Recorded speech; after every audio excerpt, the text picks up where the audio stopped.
Hi everyone, today I'll teach you how to make such spectacular shots.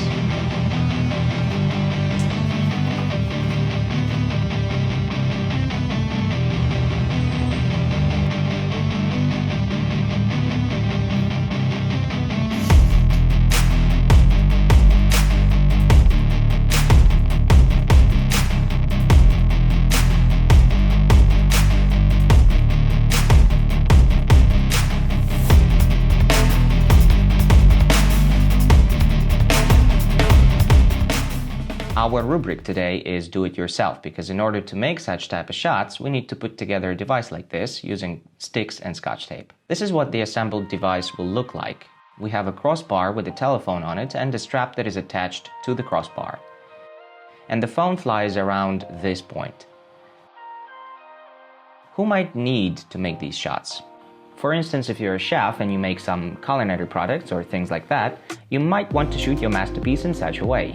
You can use these shots for the B-roll part of your video.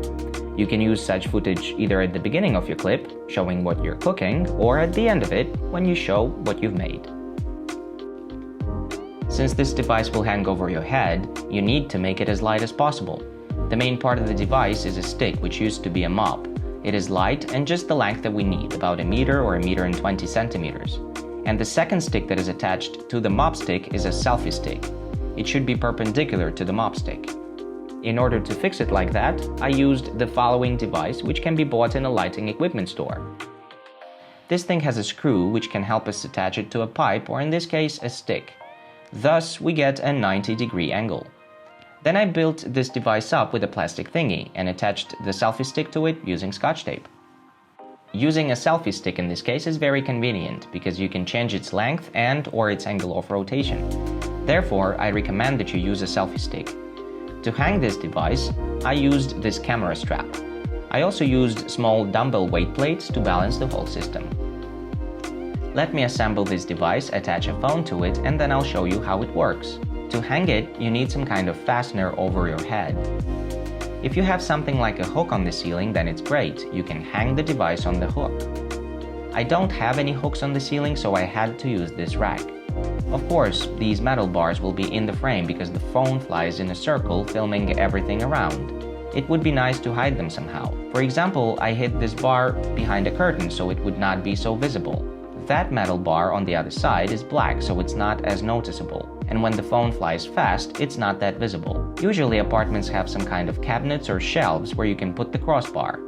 It will be placed above the head, it will not be visible in the frame. You can also use folding windows or balcony doors in your apartment if you put them in the top venting position and place the pole onto them. Where can you get such a pole or crossbar? I recommend you buy yourself a backdrop support system.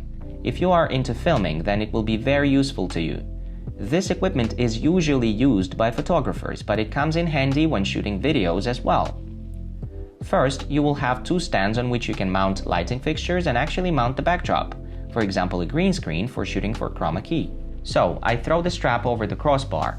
Here, at the end of the strap, I have 2 loops in which we insert the mop stick. I used this clamp. By the way, I highly recommend these clamps. They are needed, for example, to fix the backdrop. In this case, I use them as additional weights for balance. We take a more serious weight, a 750-gram weight plate. I believe you understand the laws of physics. If this part outweighs the other, then we need to either add some weight here, or we need to move the weight further to the edge of the shelf. And now, like a scale, it's all in perfect balance. Now let's place the phone there. I take it out of the case. First, it will be easier. And second, I can't fit it into the holder with a case on. We set the camera in the direction of the subject, that is, in the center, and the screen of the phone respectively looks outward. Because there is a phone now, the system starts to fall over to one side. Therefore, we will add some weight here. When the phone starts rotating, it will go around this point, where our strap is located. And if we want to reduce the range of its rotation, then we move the strap along the mop.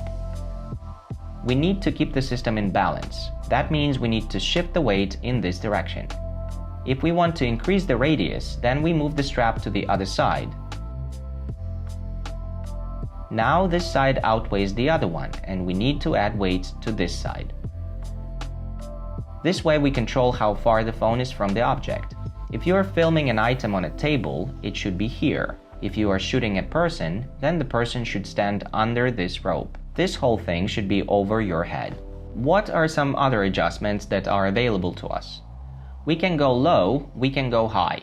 The selfie stick has the ability to change the tilt. You can tilt it so that the phone looks slightly up, slightly down, or it can look straight ahead. How can you film yourself or another person? First, we should spin the system in the opposite direction. Our strap is twisted.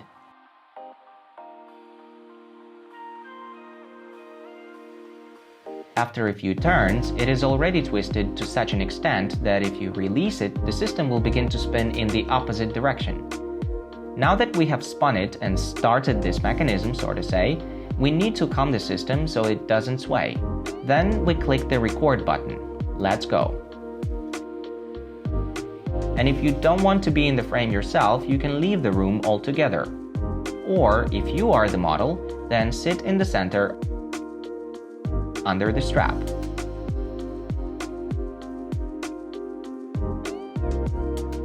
While this whole system is doing the filming. What are some special features of shooting using a phone? By default, most phones shoot at a frame rate of 30 frames per second. This is how my Samsung does it, this is how my wife's iPhone does it. And if you want to mix these shots with shots taken on another camera, you should also set it to 30 frames per second.